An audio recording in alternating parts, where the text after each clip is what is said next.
Tim Walz reminds us of disaster we dodged in 2024 with wild remarks on our army, China, and Iran and Israel. This dude is a total, absolute idiot, man. I don't know why Kamala Harris chose him as her VP. Maybe so she wanted a VP that wouldn't outshine her or something. Like I don't understand why would anyone pick this idiot to lead them. And I can't believe Minnesota had chose this dude as a governor back in the day. Like, it makes absolutely no sense. This dude is an idiot.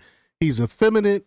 It's ridiculous. I wouldn't let him run a darn lemonade stand. So we're going to talk about this. We're going to play some clips and hear the idiocracy that he has to say. But before we get started, go ahead and hit that like button. Share this out so we can get this information out there. Subscribe if you're not already a subscriber. And hit that alarm bell so you know when I'm putting out new stuff. Also, check out my link tree in the description. It has a link to my Patreon. That's where I talk about things that I can't talk about here. There's also a link to my Instagram and my X account, so follow me there as well. All right, so let's get into this news. Now, this comes from Red State, and they report that one of the best things about President Donald Trump winning and Kamala Harris losing in November is that the insufferable Minnesota governor, Tim Walz, Harris's running mate, also lost. Walz is not having a good week. He got flamed big time at the sanctuary state hearing where his answers were ridiculous, but then came his remarks at a Center for American Progress event, quote, "What's next? Conversations on the path forward" with CAP CEO and former Biden official Nara Tangden. Those remarks confirmed again how lucky we are that he is not in power. They were truly next level bad. They were talking about the escalatory, the escalatory nature of the strikes in Israel and Iran. But let's play this clip here. Town Hall posted this on X. Said Tampon Tim with the worst foreign policy take in the wake of Israel's attack on Iran. Let's play the clip here. Here we go. We have a recent update for you guys. Failed Democratic presidential candidate and Minnesota Governor Tim Walz was just asked about the strikes in Israel and Iran, and here's what he had to say about it. Now, who is the voice in the world that can negotiate some type of agreement in this? Who holds the moral authority? Who holds the ability to do that? Because we are not seen as a neutral actor. I mean, his mannerisms are so effeminate. I mean, this dude is soft as cookie dough, man.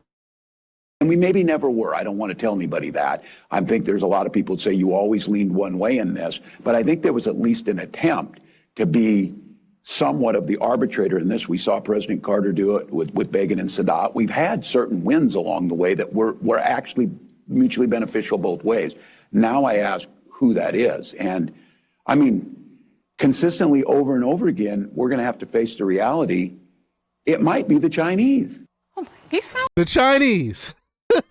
The Chinese are the moral leaders of the world is basically what this guy is saying. Are you kidding me? The same people who unleashed COVID-19 on the world, the same people who have who treat who they call the Alawites. I can't remember. Is that the name of the group? The group in the persecuted group in China. They treat as slaves basically. Their people have absolutely no freedom of speech or anything. They have they're moral. This dude is an absolute disgrace. He's a disgrace. Wasn't on my bingo card, George P. So wow. Tim Walz is saying the entity, the voice that might negotiate some type of agreement and hold the moral authority might be the Chinese. Said no one ever. Except ever. What say you? Ever. This shows me this dude is bought and paid for, like the rest of the Democrat Party, by the Chinese Communist Party. Because who else out of their right mind will say something like this? Well, this is a man who aspired to be the second most powerful man, not only in our country, but arguably the world. And this is the moral tone that he's trying to establish for the Democratic Party. This is their mindset internationally, their mindset even domestically with respect to our country, and putting Americans last. Just go back to the Abraham Accords. with the first administration of President Trump, where he structured a multilateral diplomatic peaceful agreement that essentially would have had the Middle East recognize Israel as a nation and taking a huge first step. In his first 100 days, he travels to the Middle East, recognizes Syria, warms relationships there, and expands commercial ties to the greater Middle Eastern world. And so, you know, this is somebody that doesn't care about our country in that you've got to root for the President of the United States. You've got to root for a country because that means success for us all. So not that they're asking my advice over at the Democratic Party or at the DNC, but during times like this, you're supposed to establish leadership, our country's positioning around the world, and this puts America last. And in a way, maybe it's not surprising. This is someone who's visited China almost, 50 times? And I'm not quite sure why he's praising Carter's international impact, by the way. So I don't know what filter he's speaking from, but it's... I told you, this dude is bought and paid for by the Chinese Communist Party. Look how many times he went over there to China and all these other things. Like, it's crazy. It's crazy how many of our politicians never put our country before other countries in their best interests. It makes I don't get it. I don't get it.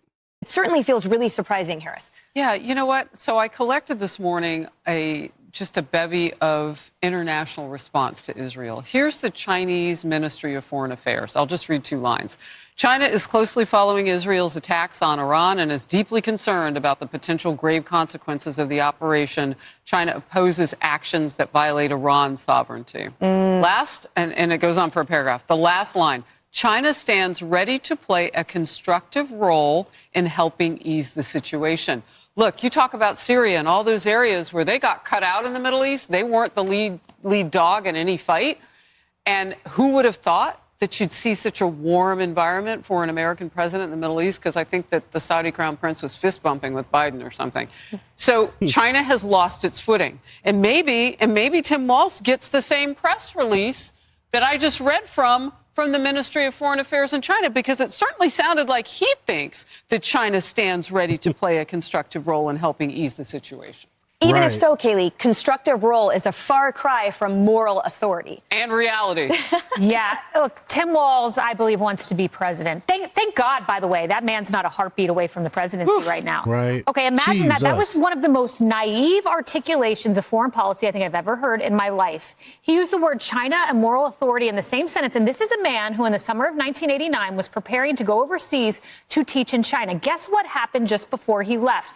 The People's Liberation Army in China went into Tiananmen Square and went over pro-democracy protesters. And this man who knows that full well, who's been to China 30 times, thinks they're a moral authority. Tim Walz, thank God you're not a moral authority in our country, one heartbeat away from the presidency. And don't you dare say America should be neutral in this. Israel's been our greatest ally in the Middle East, if not ever. We're not neutral in this country. We are pro-Israel. Remember, he... Well, I kind of agree with him a little bit on that. It's not our business. Screw it. I'm tired of us going in and having to save other countries, spend our resources, our money, our lives to try to protect people that really aren't our allies. I mean, I can go into a whole thing over Israel, but that's not what this is about today. So I'm going to leave it alone right now. But if y'all do some research and look at some of the things that Israel has done to the United States, they sure don't act like our allies. Claimed he was in Tiananmen Square that day until he was fact-checked, and actually it happened before he arrived. Bingo. Yeah, we all know Tim Walz is a liar. There's a little bit more here, but I don't want to make this video super long. But y'all, let me know what y'all think about this, about Tim Walz caping for the Chinese Communist Party. Leave your comments down below. Like, share, and subscribe, and check out jjthepsychotherapist.com for the latest in news. Until next time, peace.